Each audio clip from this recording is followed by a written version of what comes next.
Kelihatan. This call is now being recorded. Lasmi. Sama saya hadir. Lasmi nggak kelihatan mukanya. Oh, Kelihatan. ikut kali. Lasmi orangnya suaranya ada, ininya nggak ada. Masa? Doknya nggak kelihatan. Aku kata ora aku. Ora. Aku kata ora. Oke. Marlina. Separuh. Tinggal Bu. Kita separuh. Bucok itu loh. Lasmi tidak ketok Kita Bu kita. Apa kita sama hitam? Eh? Hah? Oh, kita sama hitam. Oke, stop. Snack Bu, snack ya, snack. Snack katanya. Marni snack ya. Snack Bu. Snack ini oh. Nih. Mana? Nih. Nih. Apa ini? Apa itu? Nih. Agak tahu. Apa itu? Pisang Ambon.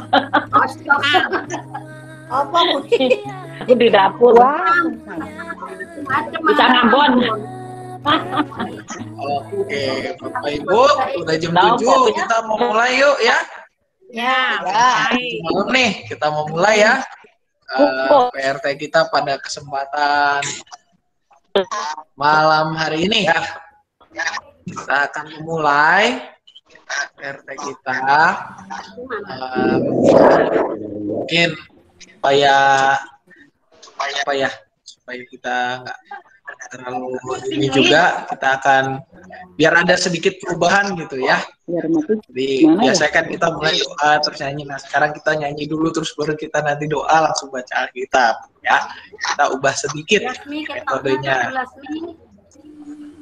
Apa? Ya. Lasmi. Apa? Lasmi. Ketok. Apa? Gambarin di. Udah mau mulai, oi. Iya, udah mau mulai. Ayo. Ya, Bapak Ibu, kita akan mulai PRT kita pada kesempatan malam hari ini dengan satu buah pujian, yaitu Badai Topan Dunia. Sebentar, saya akan tayangkan ya.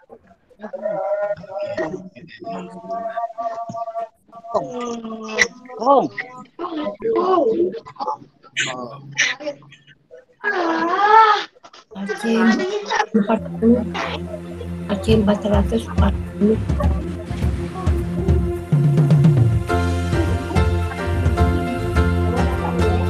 Bengkel Bapak. Bengkel.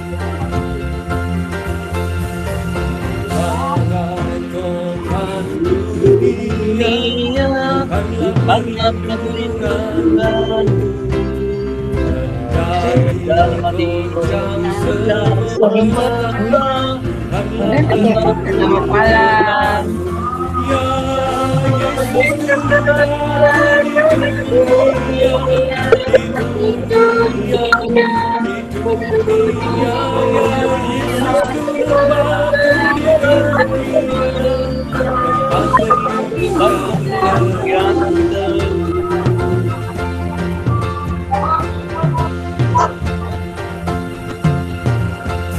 Baik siang maupun malam, karena perlindunganmu, niscaya aku lenyap, karena perlindunganmu. Ya Yesus untuk batu di dunia, ya Yesus untuk batu di dunia, tempat berlindung yang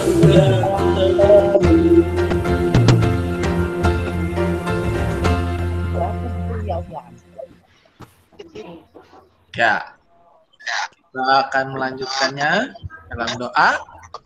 Mari kita bersatu dalam doa sebelum kita membaca dan merenungkan firman Tuhan. Mari kita berdoa. Kami bersyukur Tuhan pada kesempatan malam hari ini kami boleh kembali berkumpul.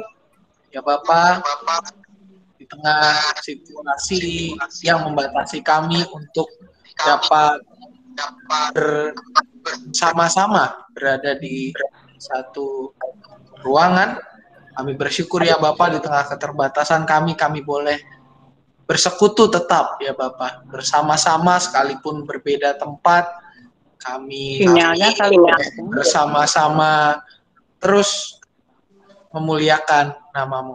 Tuhan, jika sebentar kami akan bersama membaca bagian dari firman-Mu ya Bapak, biarlah Engkau yang mau menerangi hati setiap kami, memampukan kami untuk boleh mengerti apa yang Engkau hendak katakan kepada kami, dan juga biarlah ya Bapak, Engkau yang mengurapi hamba-Mu yang membawakan firman, biarlah apa yang dikatakan boleh seturut dengan kehendak-Mu saja.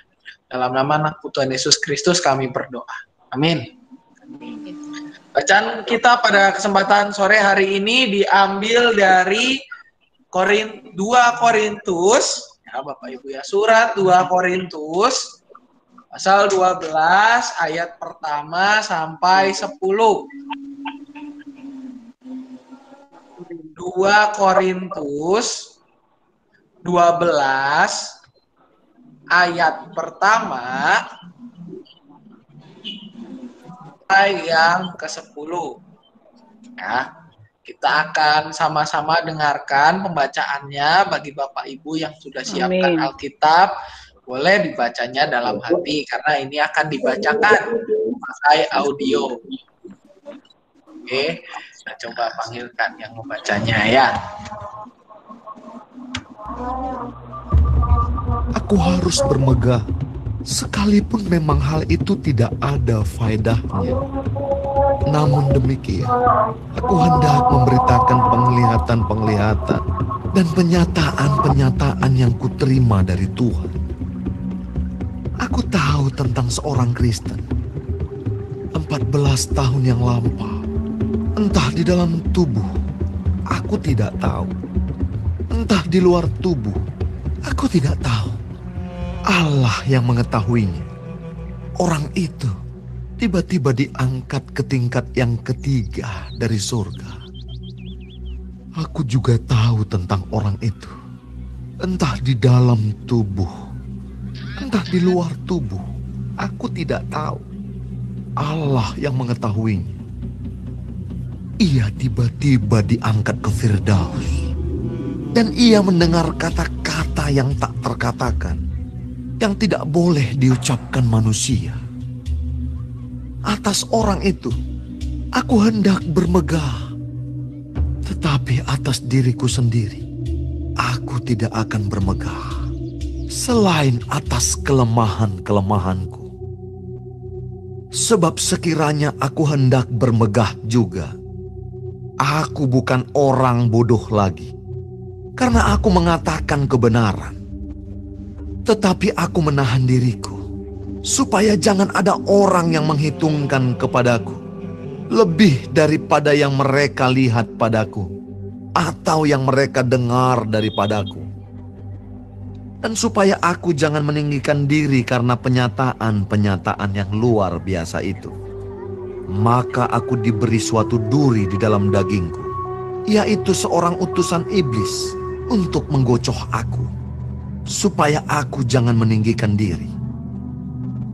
Tentang hal itu, aku sudah 3 kali berseru kepada Tuhan, supaya utusan iblis itu mundur daripadaku. Tetapi jawab Tuhan kepadaku, cukuplah kasih karuniaku bagimu, sebab justru dalam kelemahanlah kuasaku menjadi sempurna. Sebab itu, terlebih suka aku bermegah atas kelemahanku, supaya kuasa Kristus turun menaungi aku. Karena itu aku senang dan rela di dalam kelemahan, di dalam siksaan, di dalam kesukaran, di dalam penganiayaan, dan kesesakan oleh karena Kristus. Sebab jika aku lemah, maka aku kuat.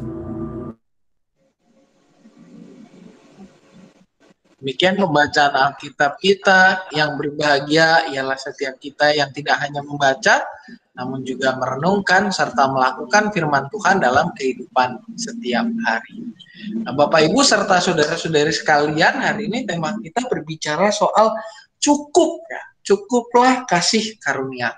Nah, Bapak Ibu, kalau bicara soal cukup, ada seorang dia ini seorang psikolog ya. Ini seorang psikolog yang namanya adalah Abraham Maslow gitu ya. Abraham Maslow. Ini bukan Abraham yang lain, tapi ini Abraham Maslow gitu ya. Saya sih secara pribadi nggak sempat kenalan karena beda zaman gitu ya. Dia lahir berapa ratus tahun ya, udah lama gitu ya. Saya baru lahir baru ini gitu ya. Jadi nggak sempat ketemu sama si bapak yang satu ini. Nah, di dalam teorinya si Abraham Maslow ini pernah ngomong begini, Bapak Ibu. Manusia itu punya 5 tingkatan ya. Kalau kita ingat lagu, ada satu lagu dulu saya zaman kecil itu ada namanya lagu yang nyanyi orangnya namanya Opik ya. Zaman mau menjelang puasa saya ingat banget judulnya adalah Tombo Ati. Tombo Ati itu ada 5 perkaranya. Yang pertama, kedua, ketiga, keempat, kelima. Pokoknya begitulah. Zaman saya kecil dulu gitu ya. Sampai sekarang ya masih ingat dikit-dikit. Nah, kalau ini Pak Abraham Maslow mengatakan ada 5 tingkatan terkait dengan kebutuhan seseorang. Dari yang paling rendah yang berbicara soal kebutuhan secara fisik, lalu juga kebutuhan rasa aman, terus juga ada kebutuhan rasa memiliki dan kasih sayang, lalu juga penghargaan, lalu yang paling atas adalah aktualisasi diri. Aktualisasi diri itu kayak orang kalau kita udah penuh semua gitu, kita merasa cukup, nah kita mau menunjukkan. Jadi kalau menunjukkan itu namanya kita mengaktualkan, karena menyamakan lah istilahnya ya, mengaktualkan diri kita, mensejajarkan, menselaraskan diri kita dengan situasi yang ada di sekitar kita setelah kita memenuhi kebutuhan-kebutuhan yang lainnya ini, di mana yang paling dasar adalah kebutuhan secara fisik atau yang dikenal sebagai fisiologis. Tetapi Bapak Ibu serta saudara-saudari sekalian, seiring dengan perkembangan zaman, apalagi di zaman pandemi seperti sekarang ini Bapak Ibu, yang namanya tingkatannya si Bapak itu memang masih ada, tingkatannya benar, tetapi yang namanya pemenuhannya, kalau zamannya Pak Abraham Maslow dia masih bilang ini dipenuhinya nanti seperti kayak jalannya rantai gitu ya, jadi saling mengisi terus gitu ya, berurutan. Semenjak adanya zaman digital ini, segala sesuatunya bisa dibuat melompat-lompat ya, jadi bisa melompat. Kebutuhan fisik nggak mesti terpenuhi, tapi bisa saja orang itu langsung memenuhi kebutuhan untuk aktualisasi diri, kebutuhan untuk dikenal oleh orang lain. Contohnya seperti anak muda kita ya, banyakkan ya Bapak Ibu di media sosialnya sekarang pada eksis gitu ya, mulai dari tren sebelum pandemi kalau kita lihat itu pakai foto-foto selfie ya. Atau kalau Bapak Ibu buka deh gitu ya, sekarang di Facebook, kalau Bapak Ibu ya suka main Facebook gitu ya, atau ngeliatin anaknya main Facebook atau cucunya main Facebook, kalau kita buka postingan pasti rata-rata isinya adalah foto ya, dengan judulnya Facebook tolong titip ya, nitipnya di Facebook. Untung aja Facebook itu nggak bisa ngomong banyak gitu. Kalau Facebook itu bisa ngomong Bapak Ibu, dia bisa ngomong begini, wani piro, berapa, mau bayar berapa kamu nitip, motor nitip aja bayar ya, mobil dititip bayar parkir lah, foto kamu nitip udah ukurannya kayak gitu, kamu mau bayar berapa Untung Facebooknya itu agak bisa kompromi lah. Facebooknya nggak ngomong sama kita. Kalau Facebook bisa ngomong, mungkin dia nanya. Karena apa? Nitip fotonya bukan 1, bukan 3, bukan 5, tetapi ratusan, Bapak Ibu. Ada foto apa? Kalau saya perhatiin ya, wah ini kalau mau memperhatikan jemaat Cicurug lagi kondisinya gimana, kita cuma cek di Facebook aja. Nggak usah nanya banyak, nggak usah nanya ini, nggak usah nanya itu. Buka Facebook, ntar kelihatan. Oh, dia lagi sakit. Oh, dia mau pindah rumah. Oh, dia mau pergi ke sini jalan-jalan. Jadi saya bisa tahu. Oh, saat ini baru pulang nih. Lihat, oh dia daftar nih, baru pulang dari luar kota, dia daftar ibadah minggu ini. Wah, ini harus jadi red alert nih, harus jadi peringatan nih. Kalau waktu kita ibadah masih onsite, ada beberapa yang onsite. Tapi kan semenjak minggu kemarin ibadah jadi full online begitu ya, karena terjadi lonjakan kasus. Atau mau pergi berangkat kerja aja kadang-kadang Bapak Ibu ya, totonya masuklah di Facebook, ting begitu ya. Wah, ini mau berangkat kerja nih, ketahuan pakai masker apa enggaknya. Suka nggak suka masih banyak yang nggak pakai masker Bapak Ibu. Udah naik motor pula nggak pakai masker gitu ya. Nah, ini menjadi sebuah situasi yang memperlihatkan bahwa kebanyakan manusia itu ingin menunjukkan dirinya, menunjukkan eksistensinya, menunjukkan keberadaannya dan yang penting adalah dianggap ada, ya, bukan dianggap tidak ada. Dianggap ada, karena apa? Exist sama dengan ada. Ini yang menjadi situasi kita, apalagi di zaman serba sekarang. Kalau zaman dulu, ketika belum seperti sekarang sistem online, yang namanya pemenuhan untuk sampai di level aktualisasi diri, dia bisa mengekspresikan dirinya, gitu ya, itu tuh harus dipenuhi dari kebutuhan fisiknya dulu, lalu juga kebutuhan ya yang tadi saya bilang, baru dia bisa ini semua.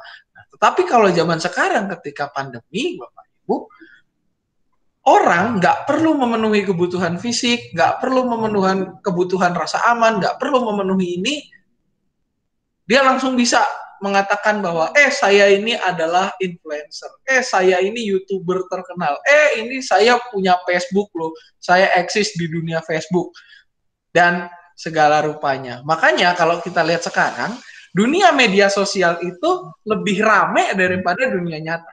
Walaupun jalanan Cicurug itu masih macet, baik ada pandemi atau nggak ada pandemi, tetapi yang namanya media sosial sekarang itu bisa lebih rame daripada jalanan Cicurug. Jadi jangan salah Bapak Ibu, kalau misalkan sewaktu-waktu jalanan Cicurug jadi lancar, belum tentu yang namanya media sosial, baik Facebook, Twitter, Instagram, atau sekarang yang lagi rame TikTok gitu ya, itu bisa jadi sepi. Karena apa? Karena orang sekarang larinya ke situ. Contoh kasus, ketika kemarin saya sempat mendengar kasus soal pelecehan seksual yang dilakukan oleh salah seorang artis gitu ya, penyiar radio, tapi dia juga seorang yang bergelut di dalam dunia media sosial. Itu orang bukannya lapor ke polisi dulu, bukan lapor ke lembaga hukum dulu, bukan lapor kemana-mana dulu, tapi yang pertama kali mereka lakukan adalah dalam tanda kutip mengucilkan orang ini di dunia media sosial. Apapun yang dia lakukan, semua karya-karyanya dianggap salah. Itu yang terjadi sekarang. Karena apa? Karena orang itu memiliki kehausan untuk diakui keberadaannya secara udah sampai levelnya ke ubun-ubun, dan sekarang sistem yang instan ini menyediakan hal untuk itu tanpa harus memenuhi kebutuhan-kebutuhan yang lainnya yang sebenarnya itu adalah sebuah rangkaian. Gitu ya, sebuah rangkaian. Karena kalau misalkan kita diakui keberadaannya tetapi kita tidak dewasa di dalam memahami realitas, maka itu juga nggak akan baik. Nah, ini juga ya Bapak Ibu yang kalau kita lihat di dalam bacaan kita, yaitu di 2 Korintus 12, ini Paulus memaparkan gitu ya. Memaparkan tentang dirinya dia sebenarnya. Di sini Paulus itu curhat di dalam surat 2 Korintus pasal 12 ini. Paulus ini curhat tentang dirinya dia sendiri, khususnya apa yang ia rasakan di dalam pelayanannya, di mana dia memiliki sebuah hal yang menyandung dirinya, yaitu duri dalam daging. Dikatakan di dalam ayat 7, seorang utusan iblis untuk menggocok aku supaya aku jangan meninggikan diri. Bapak Ibu, di sini Paulus mengatakan dengan tegas bahwa dia itu memiliki sebuah batu sandungan. Memang kita nggak tahu secara persis, Alkitab tidak mencatat penyakit apa atau duri dalam daging seperti apa yang Paulus miliki. Tetapi ini adalah sebuah hal yang mengganggunya. Dimana kalau kita tahu, Paulus sampai bilang, memang dalam kerangka ini Paulus ngomongnya kayak orang, oke, Tuhan menaruh sesuatu di dalam diri saya supaya apa? Supaya aku jangan meninggikan diri, gitu ya. Kenapa Paulus bisa ngomong supaya jangan ia meninggikan diri? Kita tahu Bapak Ibu, Paulus itu adalah rasul yang paling pintar. Karena apa? Background-nya dia adalah seorang ahli Taurat. Saya pernah menerangkan bahwa ahli Taurat itu orang yang secara pendidikan akademis seorang S3 sekarang. Yaitu mungkin profesor atau doktor lah. Ya, kalau profesor oke, harus diakui oleh negara. Tapi dia mungkin doktor, S3. Di belakangnya itu kalau Paulus mungkin udah gelarnya PhD lah, atau PhD lah. Pokoknya yang kayak Pizza Hut delivery itulah dia punya singkatan. PhD itu. Nah, ini Paulus. Rasul yang paling pintar. Dia punya karunia untuk berbahasa roh, dan yang paling penting apa? Mengartikan bahasa roh itu. Itu karunia yang lebih jarang lagi. Kalau karunia Bapak Ibu, apalagi zaman sekarang ya, kita bisa cukup pergi ke gereja yang mempraktikkan bahasa roh, dan kita mendengar kurang lebih seperti itu. Begitu ya. Tetapi yang paling jarang adalah siapa yang punya karunia untuk mengartikannya. Karena Paulus pernah ngomong, barang siapa memiliki karunia untuk berbahasa roh, berbicara dalam bahasa roh, ia juga harus berdoa untuk meminta karunia untuk mengartikannya. Karena apa? Karena itu bahasa roh. Nggak dimengerti oleh manusia. Dan kalau ada orang yang memiliki karunia berbahasa roh, itu harus punya harus bisa ketemu duetnya ini. Kalau dia yang pertama itu harus bisa ketemu duetnya itu yang bisa menerjemahkan, atau kalau enggak ya dia harus berdoa meminta kepada Tuhan karunia untuk menerjemahkan. Paulus punya keduanya, bisa menerjemahkan bahasa roh, bisa mengucapkan bahasa roh. Dia rasul yang paling pintar, dia rasul yang paling disegani, dia adalah orang Yahudi yang wawasannya luas, dia juga disegani oleh orang-orang lain, khususnya ketika bicara track record-nya soal membunuh orang-orang Kristen, membunuh para pengikut Kristus ketika namanya masih Saulus, ya, itu menjadi track record Paulus yang menjadi membuat orang itu segan sama dia. Banyak orang menjadi segan sama Paulus. Tetapi apa? Paulus bilang, saya diberikan sebuah utusan oleh iblis gitu ya. Ada utusan iblis yang hidup, yaitu duri dalam daging. Supaya apa? Supaya nggak meninggikan diri. Supaya Paulus tidak meninggikan diri dengan apa yang ia miliki, dengan apa yang ia punya. Makanya ditaruhlah si duri dalam daging ini. Walaupun Tuhan sudah walaupun Paulus sudah meminta kepada Tuhan gitu ya, sudah 3 kali berseru kepada Tuhan supaya utusan iblis itu mundur, tetapi Tuhan apa? Tuhan menjawab, cukuplah kasih karuniaku bagimu, sebab justru dalam kelemahanlah kuasaku menjadi sempurna.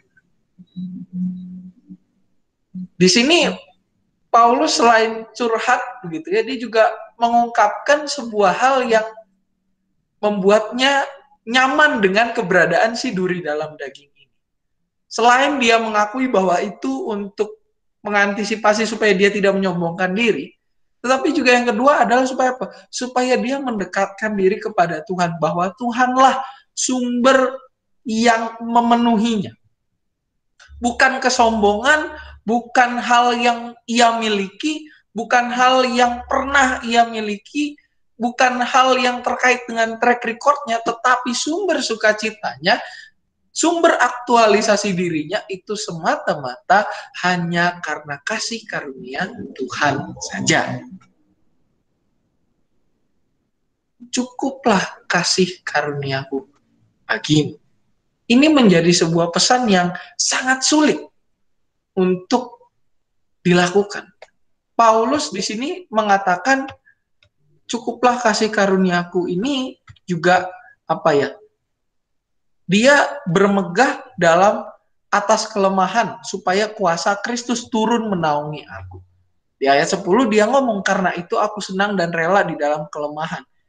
Karena itu aku senang. Tetapi ini kan perlu perenungan yang lama. Ada proses supaya Paulus sampai ke level ini. Dan proses itu tidak mudah. Memahami kata cukup itu nggak gampang, Bapak Ibu. Contohnya dalam hal makan aja, kalau yang namanya cukup, itu kadang cukup ya 2 sendok, begitu udah kita makan 2 sendok nasi, ternyata masih kurang. Karena apa? Karena kita nggak makannya dari kemarin ternyata, gitu kan, misalkan. Kurang 2 sendok, padahal harusnya cukup. Memaknai kata cukup ini memang sesuatu yang sulit. Tetapi dari kisah Paulus ini, Bapak Ibu, kita harus diajak juga untuk belajar bahwa melalui kata cukup, kita bisa mengaktualisasikan diri kita, menunjukkan eksistensi atau keberadaan kita secara dewasa dan mau terus diubah. Kembali lagi kepada ilustrasi yang saya sampaikan tadi di awal, soal media sosial. Gitu ya. Bahwa zaman sekarang orang mau bagaimana cara orang untuk mau diakui keberadaannya gampang, cukup bikin sesuatu yang viral aja di media sosial, maka dia langsung diakui keberadaannya. Nah, tetapi itu ketika namanya perlahan-lahan hilang, dia cari lagi hal-hal lain gitu ya. Hal-hal lain yang kalau kita ingat mungkin pernah ada kasus orang yang dikasih sedekahnya nasi bungkus isinya batu gitu ya. Itu kan sesuatu yang nggak baik. Ketika ditanya demi apa? Demi popularitas. Demi supaya orang mengakui keberadaan saya dan bla. Demi konten lah istilahnya. Ini kan sesuatu yang nggak baik. Karena apa? Karena yang menjadi pegangannya adalah sesuatu bukan yang untuk mencukupkan dirinya. Tetapi itu adalah sesuatu yang membuat dia itu haus mencari ini. Mencari atensi orang, mencari perhatian terus. Dan kalau perhatian itu hilang daripadanya, maka dia harus mencari cara supaya orang kembali memperhatikan dia. Nah, Paulus mengajarkan kita hal yang lain. Paulus mengajarkan kita apa? Bahwa kita punya kecukupan, itu adalah kasih di dalam Tuhan. Kasih karunia Tuhan itu mencukupkan kita. Mencukupkan kita untuk tetap eksis, tetapi secara dewasa. Bukan lagi berpikir, apakah orang harus memperhatikan saya? Enggak. Tetapi pikirannya adalah bagaimana nama Tuhan bisa dimuliakan lewat kehidupan saya. Bagaimana orang mengenal Tuhan lewat apa yang saya lakukan. Dan bagaimana orang bisa menjadi percaya kepada Tuhan lewat hal-hal yang mungkin Tuhan kerjakan melalui kehidupan saya. Bukan orientasinya kepada diri kita lagi, tetapi orientasinya adalah kepada Tuhan. Bukan bermegah atas kehebatan, tetapi kita bersyukur bahwa di dalam kelemahan kita, Tuhan itu menaungi kehidupan kita. Kita bermegah, bukan bermegah atas kelebihan kita. Karena apa? Kelebihan kita pada akhirnya segala kelebihan maupun kekurangan kita itu semua adalah cara yang Tuhan pakai untuk mengolah diri kita menjadi lebih baik lagi. kita melalui perenungan hari ini diajak untuk apa? Mencukupkan diri kita dengan bersyukur atas karunia Tuhan yang memampukan kita untuk terus menyadari bahwa ada peran Tuhan di dalam kehidupan kita. Nah, marilah Bapak Ibu, melalui perenungan minggu ini, kita mencukupkan diri kita dengan kasih karunia Tuhan. Lewat apa? Lewat ungkapan syukur kita kepada Tuhan. Lewat segala hal yang membuat kita merasa bersyukur, bukan merasa dongkol. Juga marilah kita mencukupkan diri kita tidak hanya lewat ungkapan syukur, tetapi juga lewat apa yang bisa kita lakukan untuk memuliakan serta memperkenalkan Tuhan yang kita percaya kepada orang-orang di sekitar. Tuhan yang mengasihi kita, yang memenuhi kita dengan kasih-Nya yang tiada pernah berakhir setiap hari. Baik itu lewat persekutuan kita, lewat kerelaan kita untuk senantiasa bersekutu di dalam keluarga juga, dengan senantiasa mentekun di dalam memahami firman-Nya, dan juga senantiasa berdoa memohon hikmat yang memampukan kita untuk melalui kehidupan sehari-hari. Biarlah firman ini hidup di dalam diri kita dan menjadikan kita untuk merasa cukup atas karunia yang Tuhan berikan kepada kita, serta merasa bersyukur atas kesempatan yang Tuhan berikan sekalipun di tengah situasi yang serba terbatas ini. Kiranya Tuhan menolong dan memampukan kita. Amin. Saat teduh bagi kita sekalian.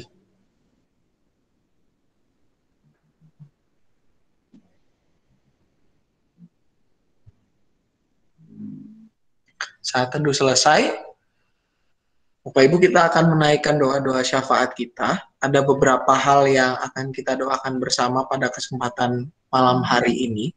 Kita akan berdoa untuk yang pertama untuk keluarga dari Mas Nono dan Ibu Ayu. Nah, juga kita berdoa untuk anak dari Pendeta Esa yang saat ini sedang sakit. Kita juga akan berdoa untuk penanganan pandemi COVID, di mana kita tahu terjadi lonjakan yang begitu hebat beberapa hari belakangan ini. Ya, mungkin saya sih mencatat setelah pasca mudik gitu ya, pasca mudik terjadi lonjakan yang luar biasa di negara kita secara nasional, baik juga di daerah kita, di Cicurug. Kita sudah tadinya zona oranye, Bapak Ibu, sekarang masuk zona merah karena saya dengar kabar tadi udah sekitar 60-an katanya. Jadi udah banyak sekali begitu ya. Kita berdoa juga untuk proses renovasi layanan GKI Cicurug yang terus berjalan. Kita juga berdoa untuk ibadah online dan juga persiapan untuk perjamuan kudus pada tanggal 11 mendatang. Barangkali ada pokok doa tambahan Bapak Ibu?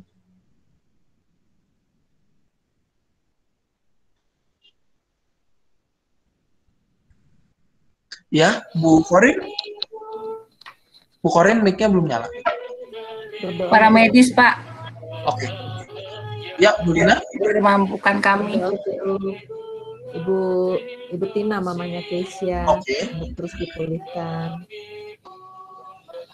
Oke. Juga untuk kesehatan para lansia ya, Ibu, kita akan doakan, khususnya di tengah situasi seperti ini, juga untuk semualah keluarga kita dimanapun berada, biarlah mereka semua berada di dalam lindungan Tuhan dan senantiasa boleh melakukan protokol kesehatan, yaitu 5M. Baik, mari kita bersatu dalam doa. Bapak, kami bersyukur pada kesempatan malam hari ini kami diajak untuk mencukupkan diri hanya dalam kasih karunia-Mu saja yang memungkinkan kami, memampukan kami untuk terus menjalani kehidupan kami. Biarlah ya Bapak kami boleh terus bersyukur di tengah segala situasi yang kami hadapi. Biarlah kami boleh tetap berpegang hanya kepadamu saja. Biarlah kami tetap bersukacita sekalipun kami dalam kondisi yang sulit. Dan biarlah kami boleh Engkau mampukan untuk tetap menjadi pewarta kerajaan-Mu di tengah keterbatasan kami. Kami pada saat ini juga mengingat sanak saudara kami yang dalam kondisi sakit, lemah tubuh, maupun dalam masa pemulihan. Kami mengingat Mas Nono dan Ibu Ayu, ya Bapak, dalam proses pemulihan mereka. Juga Derin, anak dari Pendeta Esa, yang saat ini sedang dirawat di rumah sakit. Juga untuk Ibu Tina, mama dari Saudari Kesia, yang di dalam masa pemulihan. Juga untuk sanak saudara kami yang lain yang belum dapat kami sebutkan satu persatu. Tuhan, biarlah Engkau yang senantiasa menaungi saudara-saudara kami ini, Engkau yang memulihkan kondisi mereka, Engkau yang boleh terus senantiasa memampukan supaya saudara-saudara kami ini boleh tetap bersukacita di dalam Engkau, memiliki pengharapan dalam Engkau, dan mereka boleh kembali pulih. Juga untuk setiap mereka yang mendampingi, biar Engkau cukupkan segala kebutuhannya, biar Engkau juga pelihara mereka ya Bapak, jaga kesehatannya. Kami juga berdoa untuk penanganan pandemi COVID yang terjadi. Kami tahu ya Bapak, beberapa hari ini terjadi lonjakan pasien COVID yang tidak main-main. Bukan jumlah yang sedikit, tetapi jumlah yang sangat banyak. Dan kami rasakan ini berdampak khususnya di wilayah kami di Cicurug. Oleh karena itu ya Bapak, kami berdoa untuk para tenaga kesehatan, para perawat maupun dokter yang tiada pernah henti berjerih lelah melayani para pasien. Kiranya Engkau yang memberikan sukacita kepada mereka, memampukan mereka untuk bekerja dengan semaksimal mungkin. Pemerintah kami juga dengan segala daya upayanya, biar Engkau berkati dan Engkau sertai mereka semua ya Bapak, supaya kami boleh mensukseskan dan mereka juga boleh mengeluarkan program-program yang membawa kami keluar dari pandemi ini. Kami juga mau berdoa untuk setiap kami ya Bapak, setiap warga negara Indonesia, setiap bagian dari bangsa-Mu, khususnya kami jemaat-Mu di GKI Cicurug ini.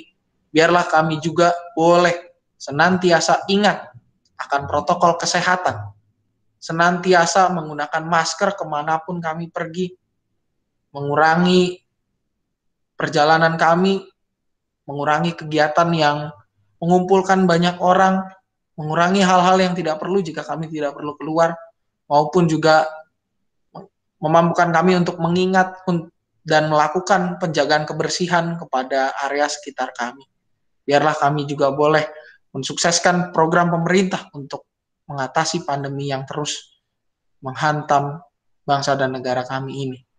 Kami juga mengingat proses renovasi dari gedung pelayanan GKI Cicurug untuk kelas-kelas sekolah minggu, ruang ibadah remaja dan pemuda, juga ruang pelayanan kesehatan yang terus berjalan. Kiranya Engkau juga memberkati para pekerja, Engkau yang menjaga mereka, menjaga kesehatan mereka, juga Engkau yang memenuhi segenap kebutuhan yang kami butuhkan ya Bapak, khususnya di dalam dana dan upaya. Biarlah Engkau yang boleh senantiasa memampukan kami. Dan juga kiranya ya Bapak, ini menjadi awal bagi gereja-Mu di tempat ini untuk terus berbenah diri, membenahi segala sesuatunya ya Bapak terkait dengan pelayanan. Kami juga berdoa ya Bapak untuk pelaksanaan ibadah minggu di mana kami harus kembali ibadah secara online. Biarlah ya Bapak, kami boleh tetap bersukacita sekalipun di dalam situasi yang terbatas. Biarlah jemaat-jemaat boleh tetap memiliki kerinduan untuk mengikuti ibadah sekalipun harus dari rumah. Dan biarlah segala program pelayanan yang dilakukan menjadi berkat bagi banyak orang. Juga untuk setiap kami ya Bapak, kiranya Engkau menjaga kehidupan kami juga supaya tetap berkenan kepadamu. khususnya setiap kami yang sudah lanjut usia, biarlah Engkau juga memelihara kehidupan kami di masa tua kami. Dan doa yang jauh dari sempurna ini hanya kami sempurnakan di dalam nama anak-Mu Tuhan Yesus Kristus, Sang Firman yang hidup, kami berdoa dan berpengharapan. Amin. Kita akan menutup ibadah ini dengan pujian NKB 211, pakailah waktu anugerah Tuhan-Mu.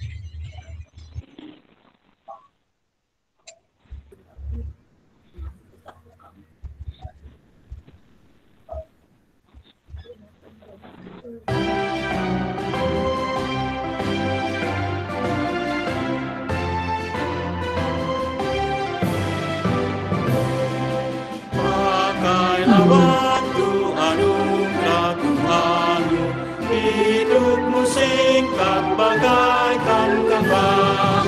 Mana benda yang kekal di hidupmu, hanyalah kasih tak akan lekang. Tiada yang bakal di dalam dunia, segala yang indah pun akan lenyap. Namun kasih-Mu demi Tuhan Yesus sungguh bernilai dan tinggal tetap. Jangan menyia-nyiakan waktu-Mu, hiburkan tolonglah yang berkeluh. Biarlah lampu-Mu terus bercahaya, muliakanlah Tuhan di hidupmu.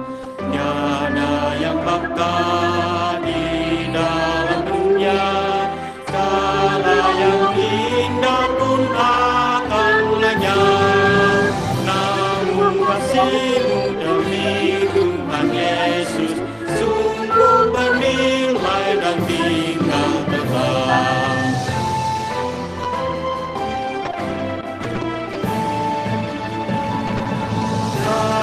Jerih-Mu demi Tuhan Yesus kan dihargai benar oleh-Nya. Kasih yang sudah Kau tabur di dunia, nanti Kau tuai di surga mulia. Tiada yang bakal di dalam dunia, segala yang indah pun akan lenyap. Kasih-Mu demi Tuhan Yesus sungguh bernilai dan tinggal tetap.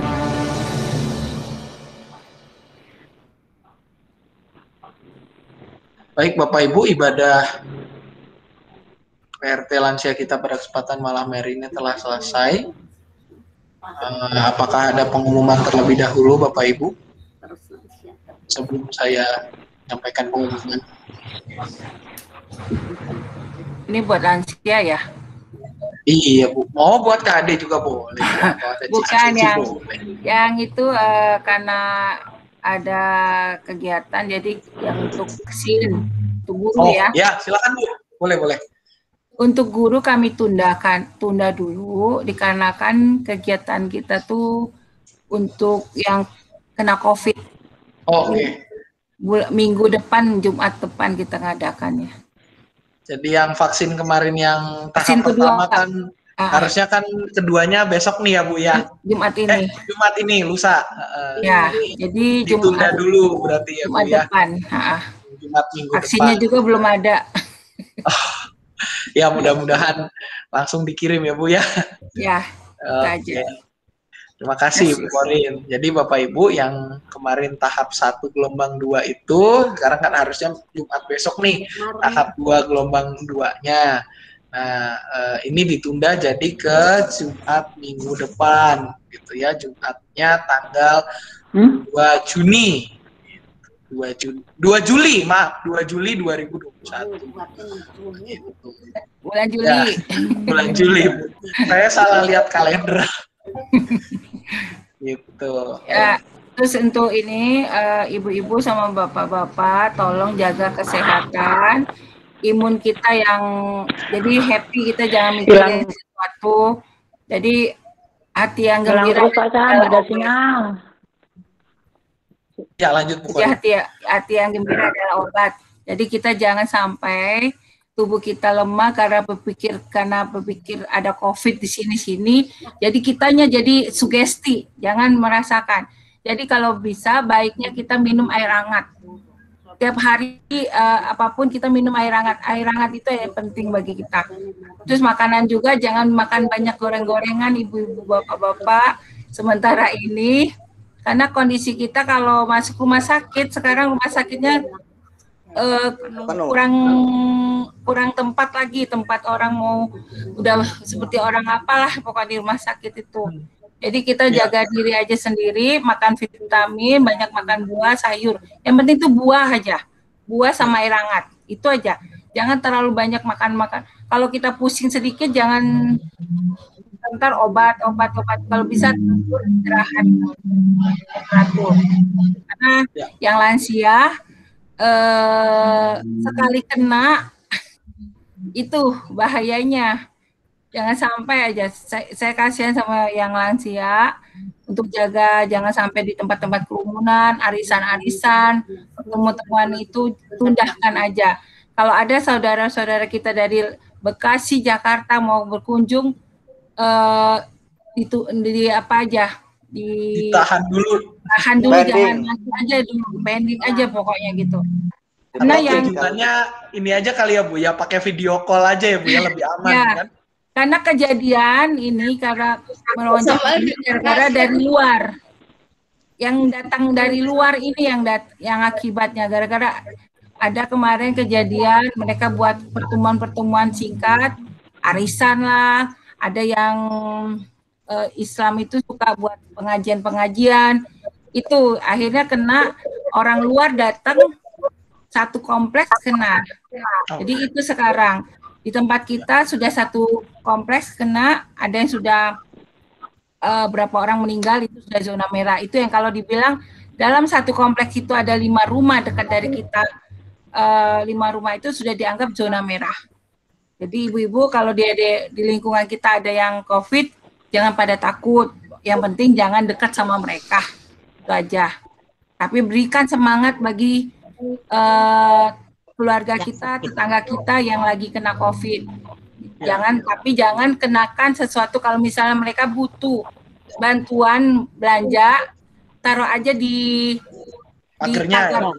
pagarnya plastik, tapi jangan kasih piring apapun gitu.